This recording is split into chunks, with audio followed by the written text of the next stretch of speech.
To you. It is Thursday, November the 2nd, 2023, and I woke up this morning to a bright red sky. And if for those of you out there that are sailors, then you know that, red sky morning is sailor's warning.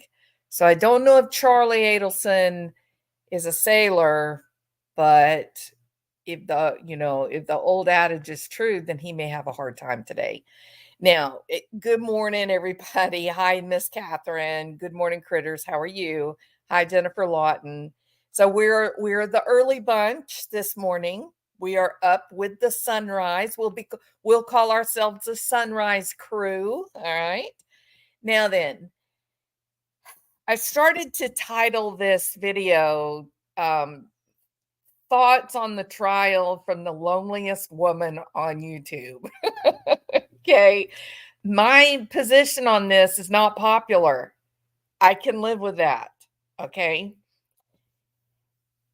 So I watched a lot of videos last night. I was having trouble sleeping. I was, tossing and turning, and I ended up just giving up and saying, you know what, I'm gonna just watch some videos.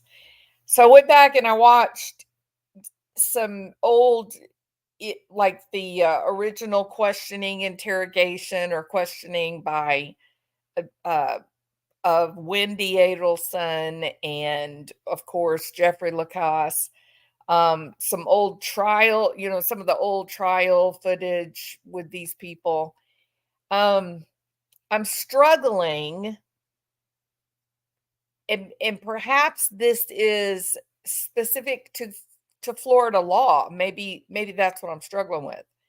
But I'm struggling with this idea, how can someone's words, someone telling a story and they say to you, this person did this and this person did that, but there's literally no evidence, like there's nothing to support those words. It's just a he said, she said. I am really struggling how it is that these other channels like Mentor Lawyer and the bigger channels that are really in this trial, how do they feel so certain of this case as it's been presented by the prosecution? I did run across an old video and I accidentally, hold on, it's not YouTube, just a second. I saw an old video of this prosecutor. Let's see. Charlie Adelson, guilty, Georgia Cole. Let's see. It's going to be hard to find it now because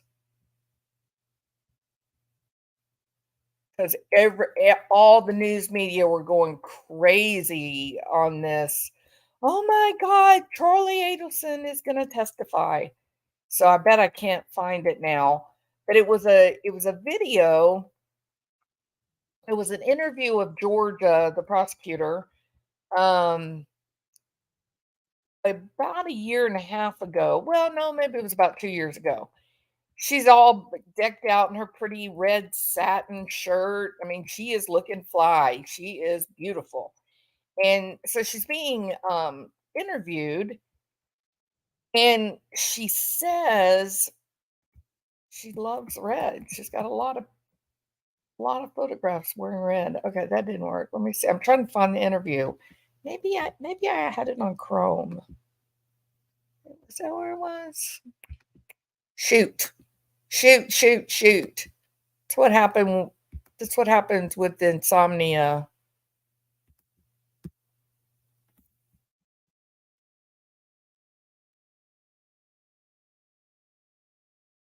Fort Lauderdale dentist. No.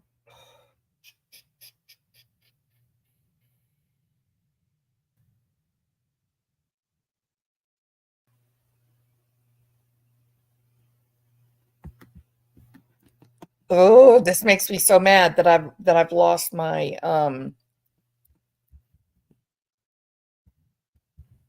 I lost my video I wanted to play. Prosecutor.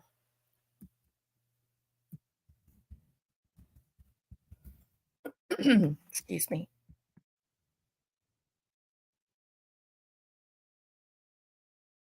Y'all just talk among yourselves. Hold, please. In-depth analysis. That's not it. It's got to be here because it's not that many interviews with her.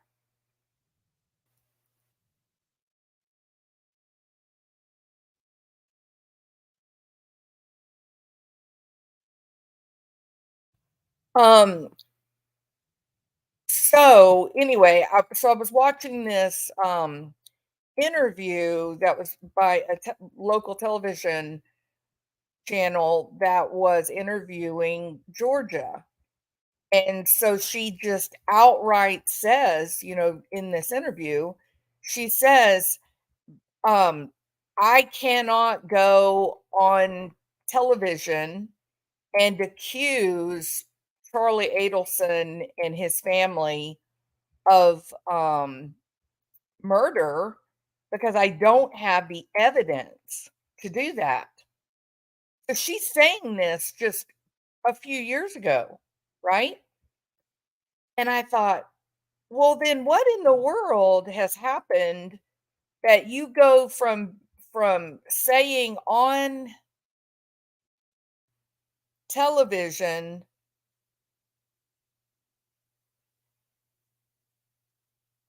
maybe this is it. State Attorney's General's office unveils new evidence. Maybe this is it. Um, how in the world do you go from saying outright on television to an interviewer, I don't have evidence. Not only do I not have the evidence to charge this family, any member of this family, I don't have the evidence to charge them in a court of law. I can't even come on your television show and say that I think they did it because I don't have the evidence. She outright says that, like just as clear as day. And I thought, okay, so there has to be some dramatically new evidence. Something had to come up that was enough to make Georgia go from I don't have evidence that I'm not even going to talk about it because I could be sued for slander. How do you go from I don't have evidence to you're going to charge this guy with outright murder, not even accessory to murder, but outright conspiracy to commit murder, which is a murder charge? How do you do that? At what point do you make that leap, right? So I looked. And it's one of the reasons I sound sleepy today. Today's going to be a long day of work because I didn't sleep. I said, "How do you do that? Where, Georgia, did you make the leap? And if all of this, if this is such a slam dunk case, like Mentor Lawyer and others are really invested in, and I have great respect for these YouTube people. That is one of the reasons that I am so perplexed by how I have this so wrong. I obviously have it wrong. I obviously have this wrong, right? There's because there's no way that you go from hundreds of people saying, "Oh, they're totally guilty. They did it. They did it. It's a slam dunk case. It's easy. This is the easy prosecution." There's no way you go to that and then you've got us and we're over here with what, 20 people? We usually have in our lives we usually have a couple of hundred people. The videos that we do in this community usually get, I don't know, anywhere from 2,000 to 15,000 total views. So how do I have this so dramatically wrong? And it's really been bothering me and I'm thinking clearly I am missing something. So I did last night. I had been up all night long going back and looking and searching, and I ran across this interview of her like 2 years ago, and she's in this beautiful red shirt and a satin shirt, and she says, "I can't come on your show and talk about Charlie Adelson or Donna Adelson or Wendy Adelson being guilty of killing Dan Markel because I don't have the evidence." That's the exact words that she uses. Maybe not in that syntax, but definitely the semantics are there, right? And so I'm looking and I'm trying to trace back, okay, where does the story change? Like we know what the prosecution story is today. So at what point in this progression back through 8 years, where does this story change?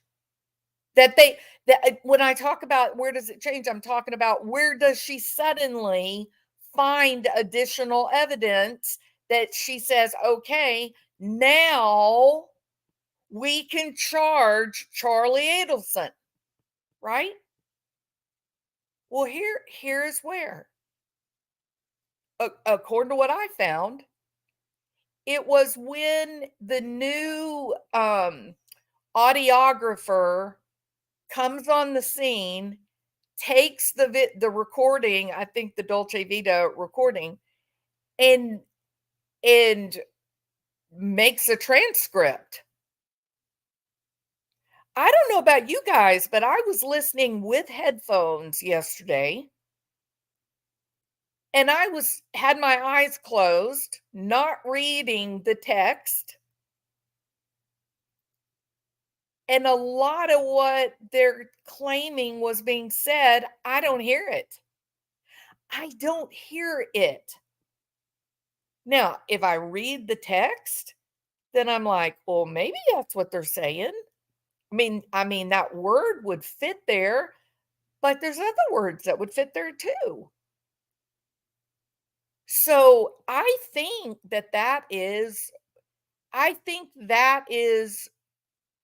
what the new evidence was that made her say, "Okay, I'm gonna go ahead with these charges."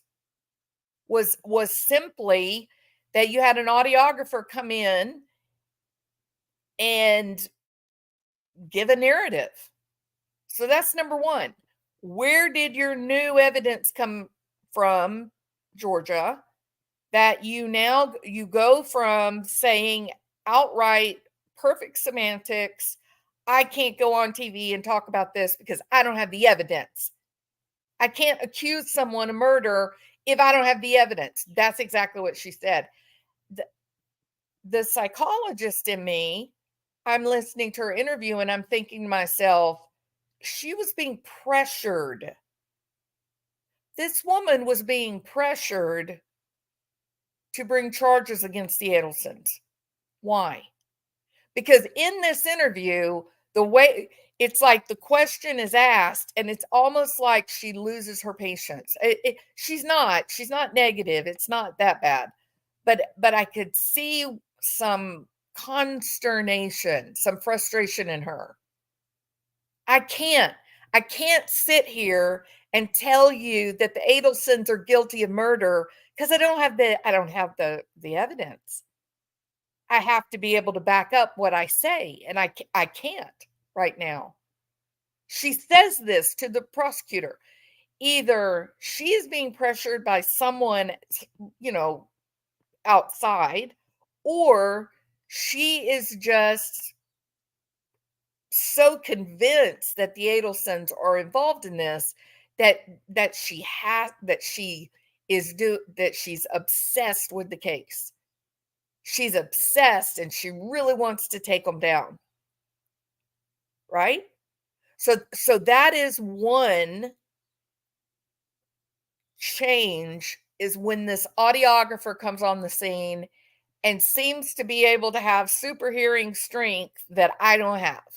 Okay? That he has this narrative that he puts together from really what is just really jumbled bits and words that you can kind of pick up, right? So that's one set of, okay, Georgia, where did the new evidence come from that makes you go from, I don't have the evidence, I can't accuse him of murder, to, I'm going to accuse you all of murder, and I'm going to tell everybody it's a slam dunk case, easy to try, zero chance of acquittal. So that's number one. Audiographer can hear words that no one else can hear. All right, that's number one. The second bit of, I don't know, new evidence, I suppose, comes from Katie. Katie the liar. Katie gets a hung jury in her first trial. Okay, Jackie Blue was asking about this case. So Katie Magbanua, who was this girl who was the father of her two children, is one of the guys in, Latin Kings.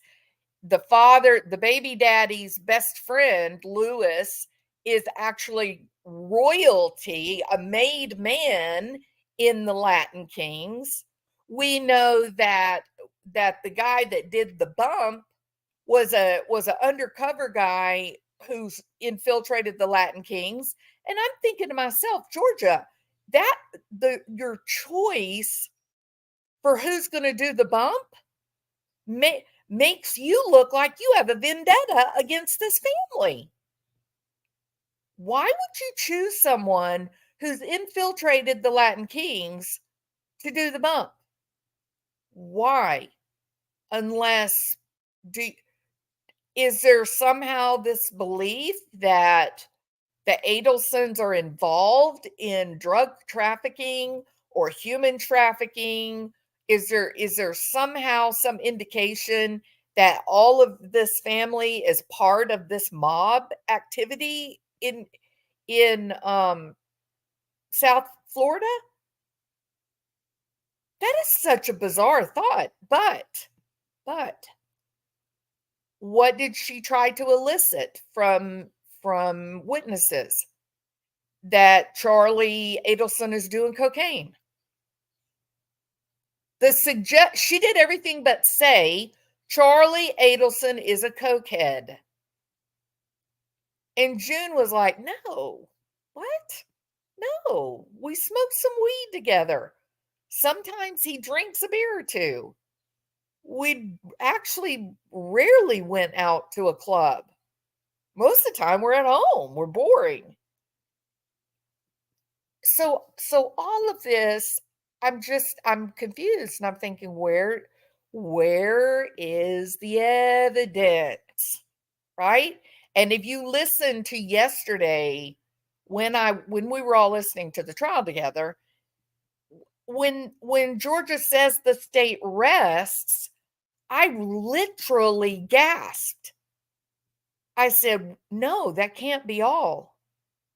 We were all sitting here thinking, there's something that we don't know about.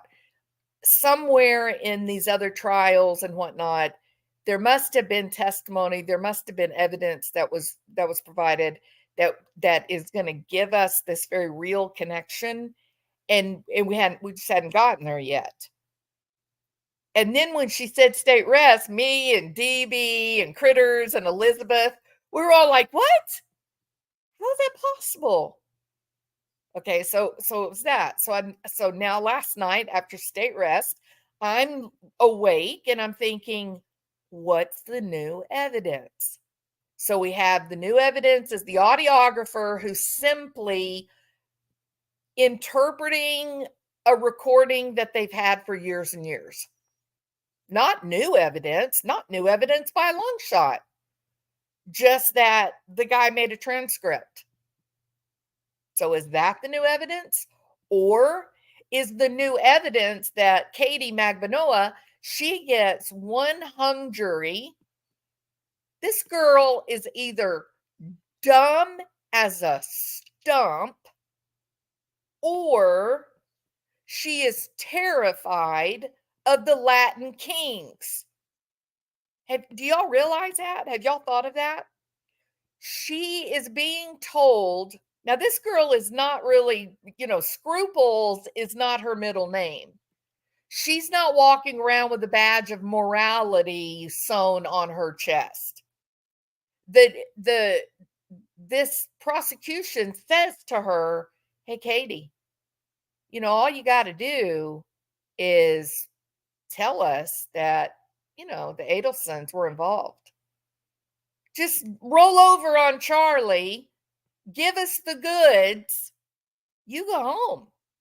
We're going to give you blanket immunity. You will be golden, Katie Magbanoa. All you have to do is tell us the dentist did this." That's all you got to do. It's easy, Katie. Tell us. Say the words.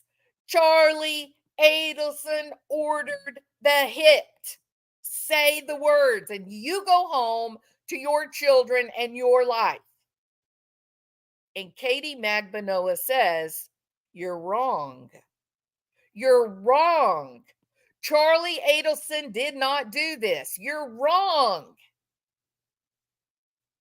Now, me and you, people that are interested in true crime, we're sitting back and we're thinking about this now, last night, now that all of Georgia's evidence is out on the table, there's nothing new coming. Now we can consider this.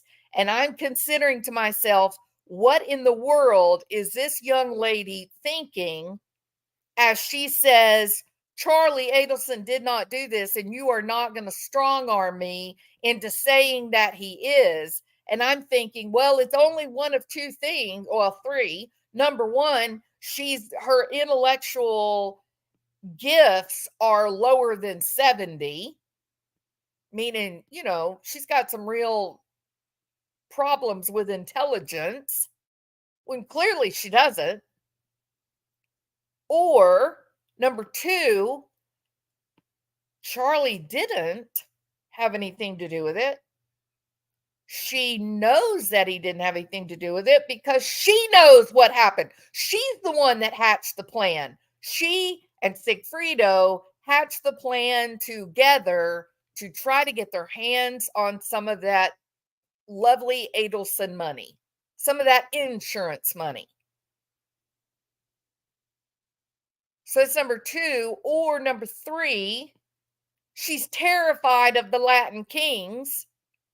And if she rolls over on Charlie so that she gets to go home, not because she's got scruples, not because she's a moral person, but simply because she's proven she will lie. She will climb a tree to tell a lie. That's what my mama used to say. "Ooh, that girl will climb a tree just to be able to tell a lie. Lying is fun." All right. So Katie will definitely lie. She doesn't care about lying, and she doesn't care if people know she's lying. So what in the world made this girl, instead of being able to go home to be with her children, to be free and clear and out from under this nightmare of the death of Dan Markle, what in the world made this girl refuse to roll over on Charlie Adelson? It's one of two things. She is either a complete, just no ability to problem solve in her mind, or she is terrified of the Latin kings, and it was the Latin kings that set this whole thing up as extortion money. And if she rolled over and exposed the whole plan, not only she, but her two kids would be dead as well. Because that's how they roll. You know what I mean? No one has stopped to say that. No one has stopped to lament, to reflect on Katie. You were offered blanket immunity in exchange for putting one conservative dentist behind bars, or maybe the whole family. Maybe it was the entire family. Okay. You were given blanket immunity. They would have given you your street clothes. You could have walked out the door, collected your children, moved to South Dakota, and started a new life. But she didn't. Why? Why?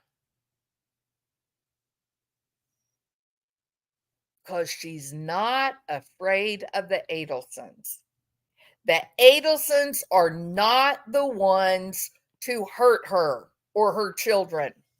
As long as she keeps her mouth shut about what the Latin kings did, her children were safe. Right?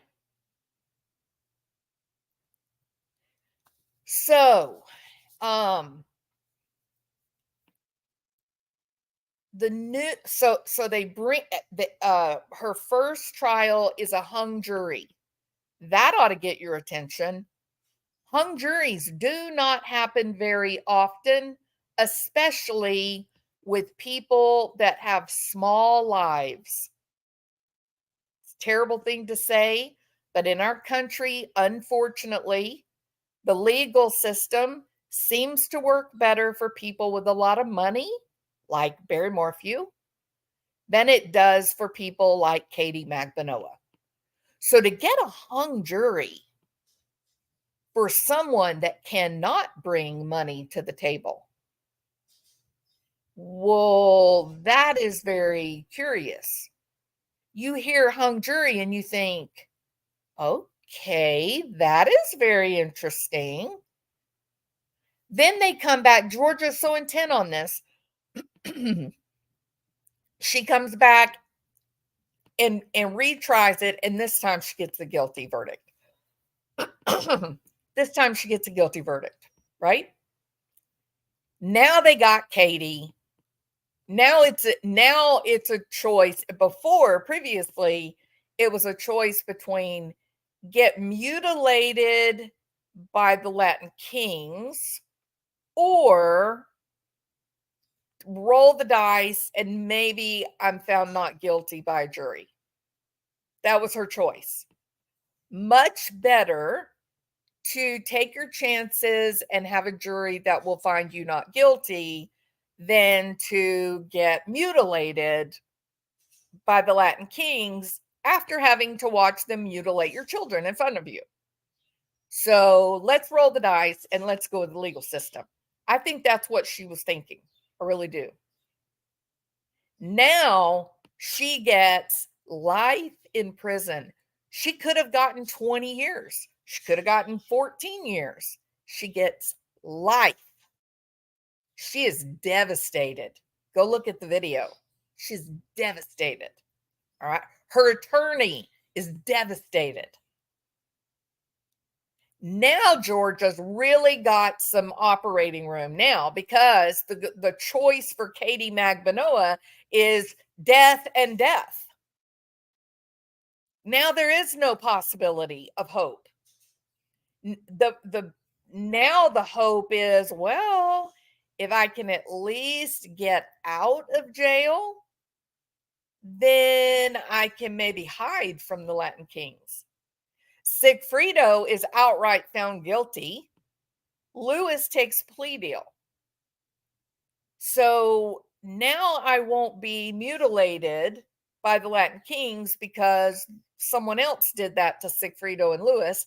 I do not have to reveal the real plan, what we did. But if I can make Georgia happy, then Georgia's fairly powerful woman. I might find my way out of jail before sometime before I'm 80. So her choice now is just death and death. I'm in jail for the rest of my life. If I roll over on Charlie Adelson, it has no effect on Sigfrido. He's already gone. He's done. Lewis, the crown prince in the Latin Kings, he's gone. He's gone on federal charges for racketeering, other things that the Latin Kings do, right? So now this young lady who's lied so many times, she gets drug in like 2 different meetings that the FBI agent on the stand lied about. Oh, we talked to her for less than 30 minutes. Oh, okay. Because my records show that the first time y'all met, you had her for, 3.5 hours. He grins. He's like, oh, really? Is that how long it was? Really? I wanted to pounce on the guy and just shake him and say, "This isn't a game. What are you guys doing? Either you have the evidence against Charlie Adelson or you don't. What are you doing? Why are you so lackadaisical about this that you say, "Oh, well, I think it was like, 30 minutes." First answer was, "I don't recall." I don't recall how long we met with Katie after she was found guilty and given a sentence of life without parole. I don't remember. And then Roshbaum says, "Well, it was hours." No, I don't think it was hours. Yeah, would you be surprised to know? Well, how long do you think it was, sir? Oh, I like 30 minutes, less than an hour. At least less than an hour for sure. Roshbaum says, "Oh, would you be surprised to learn that you met with her for 3.5 hours the first time, and even more the second time? Would that surprise you, sir?" He grins. "Oh, yeah. Wow. I guess time flies when you're having fun." No, he didn't say that. That was the snarky Jules. Okay. But my point being, the agent did not own this, right? Which is a problem. That bothers me. Bothers me a lot because I think Charlie Adelson's being railroaded. So is that the new evidence? That they bring Katie Magbanoa in? She now has zero to lose. She has nothing to lose. Nothing. And Roshbaum has a transcript where the agent is saying to her, "Katie, you're still lying." She's like, "No, I'm not lying." "Yes, you're still lying. Your story doesn't make sense. We don't like your extortion story, Katie. Don't tell us that you guys made the hit so that you could then turn around and extort money from Charlie Adelson. We don't like that story, Katie. We like the story where Charlie comes and says, 'Hey, Katie, I want I want to rough someone up. I want I want you to find someone because I trust you so much after only a few, weeks of knowing you. I want someone I can pay $15,000 according to Jeffrey. I want to kill this dude. You want to kill him?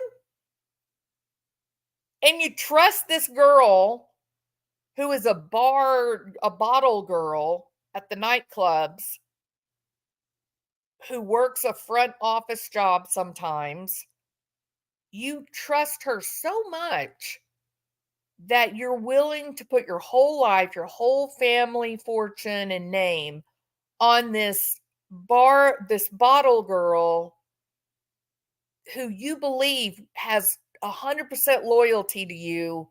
You want to say to her, "Do you know someone that will kill Dan Markle for me?" And Katie is so trusting of the doctor that and remember, she's living a life of crime in the Latin Kings. But this girl is such a bonehead, and she says, I do know people that will kill Dan Markle for you. Yes, it's easy. It's like going out and buying a Starbucks. I got you, Charlie. No problem. I can help you out. Who believes this conversation happened in this car on Halloween? Why Halloween, Georgia? Because the story from Wendy Adelson about Halloween makes a whole lot more sense. She was going to buy a house. She was moving on with her life. Maybe a part of her was a little bit relieved that there was distance between she and her controlling, enmeshed mother. And when Dan Markle refused to give her the cash that she actually needed as a down payment for the house, she had to back out of the contract. She didn't have the cash. Which story makes sense? Remember Occam's razor.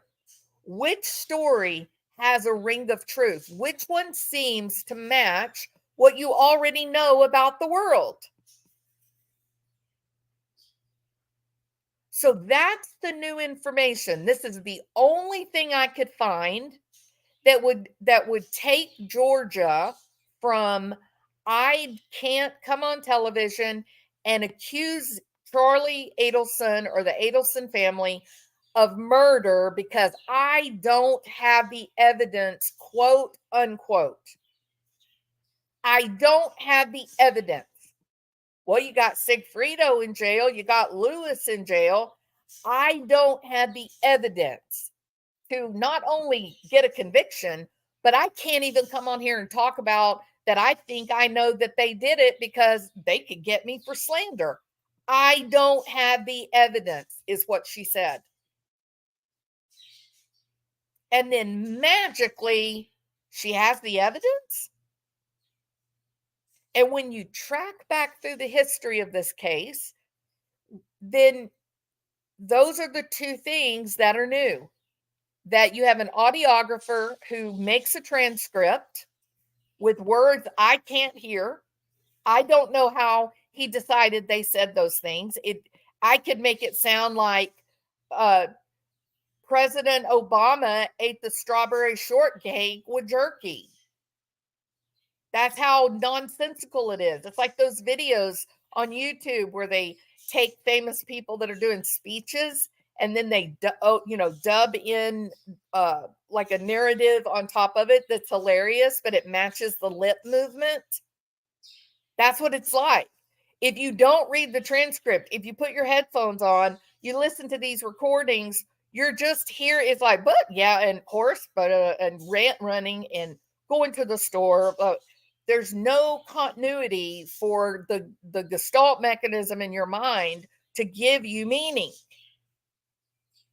But we got an audiographer who's got amazing equipment, perhaps, or he has superhuman hearing, or he's got a great imagination, and he put together a transcript that has now been submitted as evidence. The second piece of new information is that Katie Magbanoa, after 3, 4, 5, 6 hours of being yelled at that she was lying because she wasn't saying the right thing, when Katie Magbanoa finally gets her story straight with the help of Georgia and her investigators, that she was willing to say Charlie Adelson hired the hit, then they have the evidence. I'm going to say this again. This isn't about the people on internet, the creators on YouTube, who's right and who's wrong. This isn't vanity. This isn't, oh, you're right, I'm wrong. I'm sorry, I said that opposite. You're wrong, I'm right. It's not about that. I'm going to tell you what it's about. It's about fear. Mine. That I live in a country where somebody's saying, oh, I love you so much, sis. I thought about hiring a hitman. The TV is cheaper. There's not an intelligent human being in this country that would hear that and think, oh, he totally hired a hitman or looked into hiring a hitman. No one. No one would believe that that was a serious statement. It was a funny statement. You know what you guys have heard me say many times? I say it all the time. I joke about it all the time. I'll say something like, "Men, you can't live with them, you can't shoot them." So what does that mean? My husband comes up dead, someone shoots him, everybody's going to go, "Oh, you better go arrest Jules." You know that joke she says all the time? Men, you can't live with them, you can't shoot them. Really? That is a joke to say, "Hey, hon, sorry that you're getting divorced. I know that you're very sad. I know that your life has been really horrible right now. I looked into hiring a hitman, but the TV was cheaper. I love you so much. Enjoy the TV." No one would hear that and think Charlie Adelson was looking into hiring a hitman. No one. So, what is the new evidence, Georgia? That you have a transcript now for recordings that you've already had, the same bad recordings you've had all along. And the second piece is you took a lady who gave up, walked away from immunity, and now she's looking at spending life in prison, and you berated her for 6 hours until she finally told the story that worked for your prosecution of the Adelson family. Why? Why? Why are you so focused on this family? Why is that you need to be able to prosecute Charlie Adelson so desperately that you would give blanket immunity to the one person beyond anything else we are certain was involved in this murder? That is Katie Magbanoa. She was in the middle of it. All roads lead back to Katie. Charlie saying to Katie, "Hey, did you call the number? Did you call? What'd they say? Did you try to call today? Are you going to call again tomorrow? When are you going to call?" He's asking over and over and over again. She is lying to him. "Oh, I did call. And got an answer machine. Oh, I called. There was no answer. I called and called. The line is disconnected." Katie Magbanoa is the one. She's the doer. She's the one that started the whole, "I got access to money. I've met a man. He's never going to marry me. He likes me. He trusts me. I can exploit that. And he's got so much money, you guys. His mom and dad live in the Icon building. They have so much money. We can use this to our advantage. Instead of selling small children, instead of peddling in drugs, all we got to do is go up and shoot one lone law professor, and then we set uh, Charlie Adelson up for murder. We tell him that we know he did it. He did it. And unless we get our money, we're going to roll over on the police. We're going to tell them. What was it Donna Adelson said to the guy? He said, "I'm totally going to get my money. I am going to go and get that reward money. I got the goods on you guys. I know what y'all did. I know what y'all were involved in. I want that 100,000, or you can pay me 5,000 cash right now and I'll just leave you alone." Donna Adelson says you should do that. You should go and get the reward money. If you know who did this, you should go to the cops and tell them. I'm sorry, people. Does that sound like a woman terrified of being arrested for murder? And as far as the silly code talk, well, what if they have been being exploited by Katie Magbanoa and the Latin Kings? Maybe they are scared.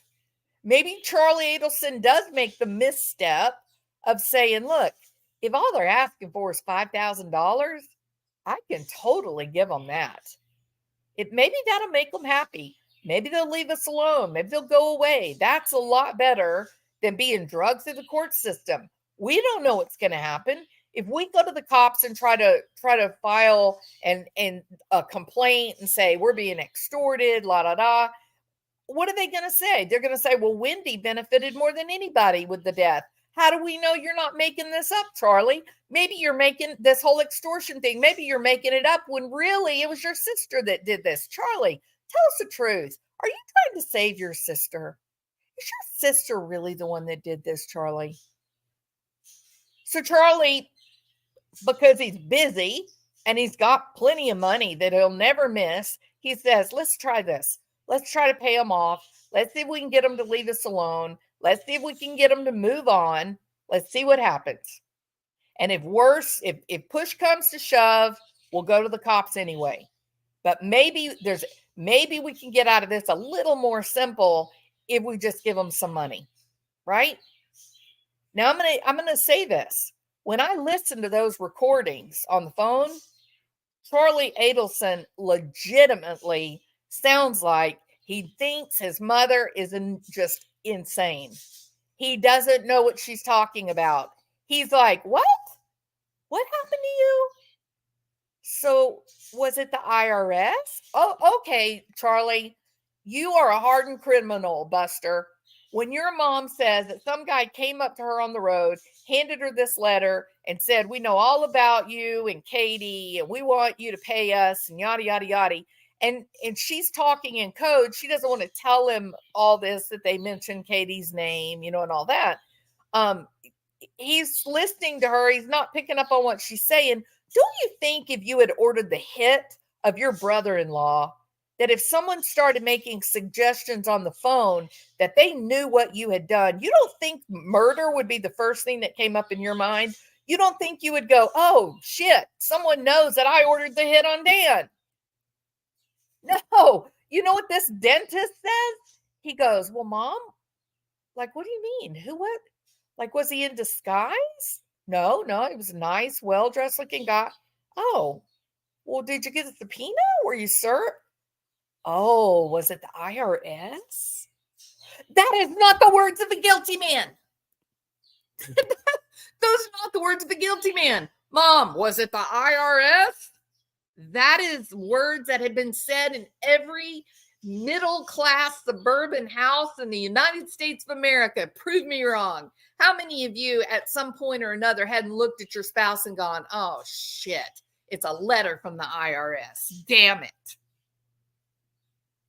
You see my point?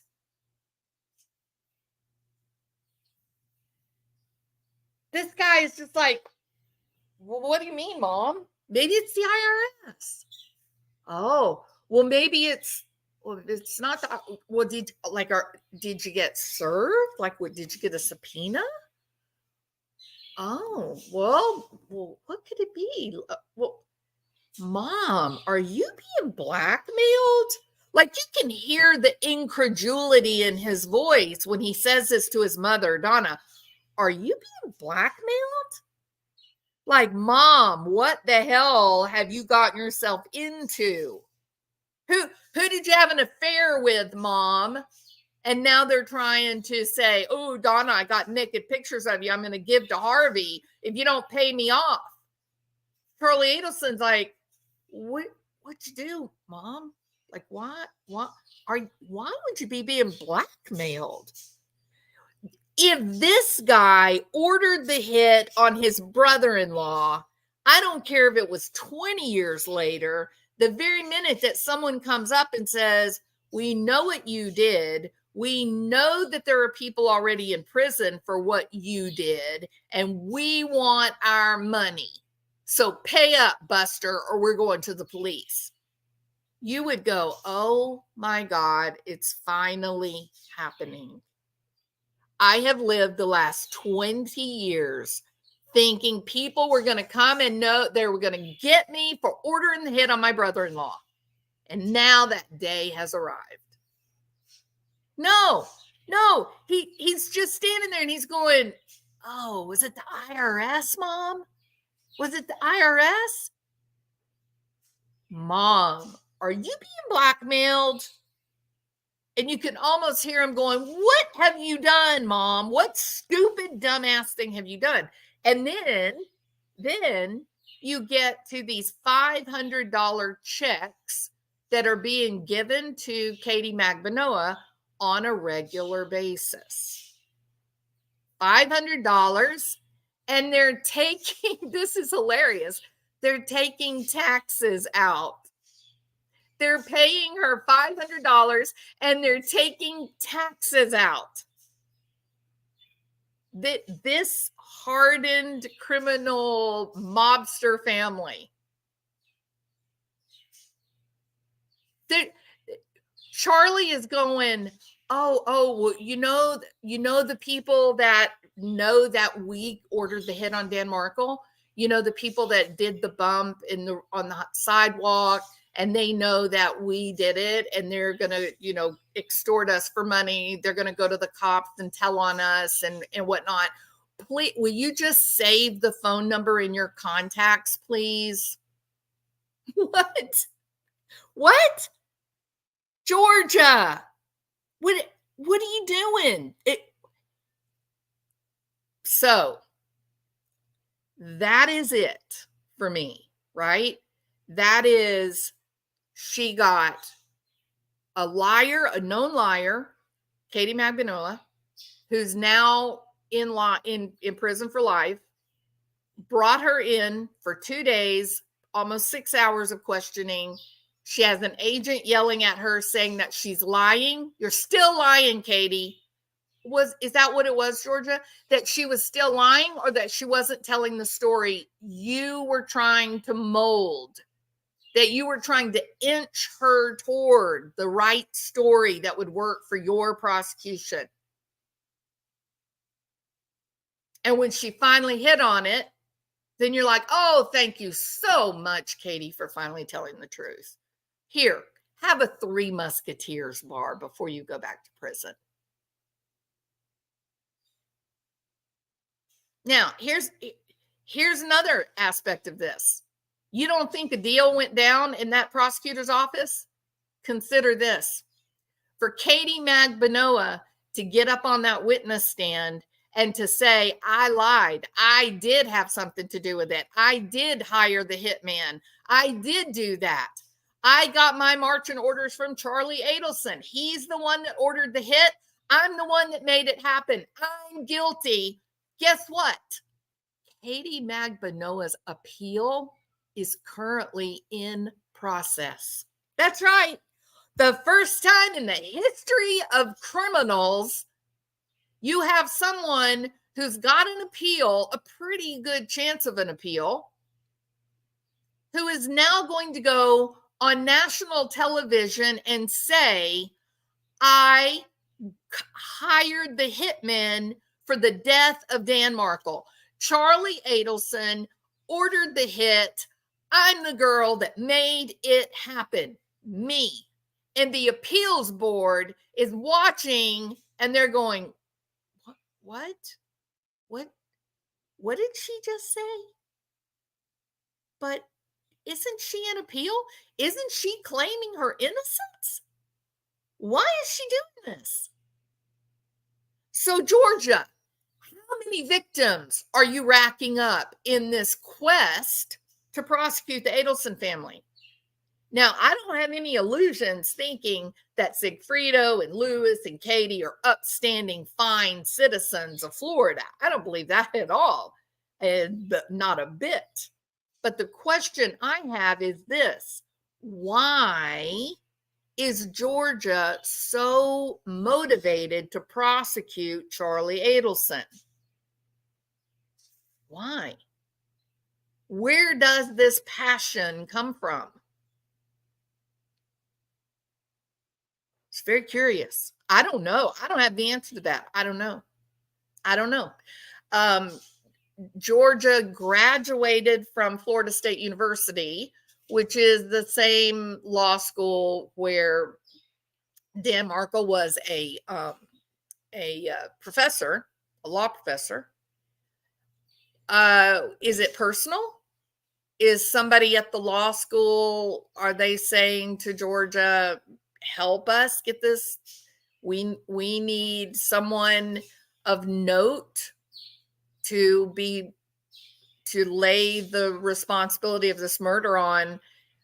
We don't like the idea that our prestigious law professor is just gunned down in his driveway like a common criminal. We don't like this narrative here.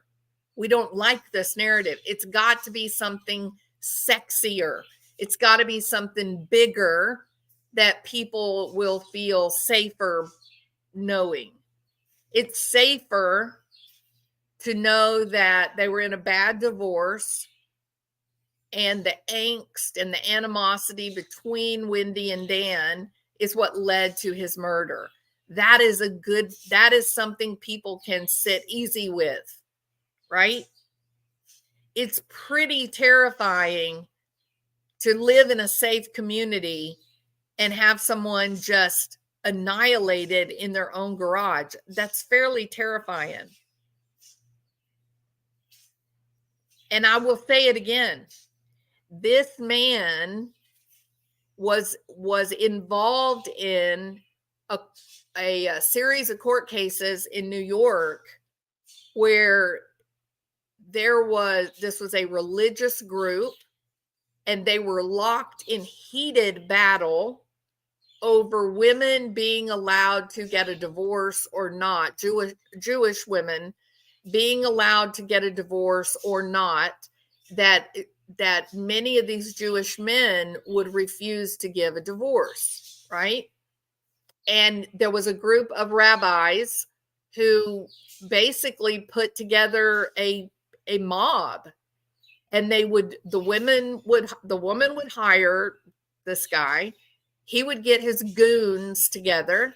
They would go over to the husband's house, break his legs, and say, if you don't give her divorce, we're going to come back and kill you the next time. It's a true story. Absolutely 100% true. And the rabbis that were involved in this, they're now in prison. And that was Dan Markle's case he was working on. Do you think that would be powerful enough to make some people very angry that they might order a hit? What they're looking for here is reasonable doubt. And the way that this thing has unfolded, you guys wouldn't believe the animosity. I think it was DB. She was in one of the chats the other day. I guess it was yesterday. And she made a comment about something, that she didn't believe the evidence supported, a guilty verdict. They blocked her. The channel blocked her. You have to ask yourself, why? Why is that so threatening? As a member of the true crime community, isn't this what we do? Don't we talk about cases all the time? We talk about the evidence. We have some people that support the evidence, some people that don't. Some people say, yes, I think this will be an easy guilty verdict. This will be a hard guilty verdict. Look at the Brian Koberger case all by itself. We have probably thousands of people that are convinced that Brian Koberger is a fall guy. He's just a patsy.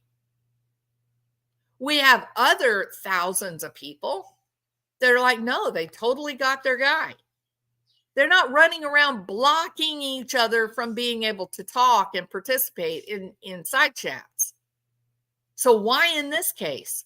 Why in this case do we get, I made a comment, a polite comment under one of the videos, and somebody left a comment, and it said, you should go back to your MLM, multi-level marketing. You should go back to your MLM. You don't know what you're talking about. Oh, so now you're going to accuse me of being a multi-level marketer? That's funny. But the point is, why?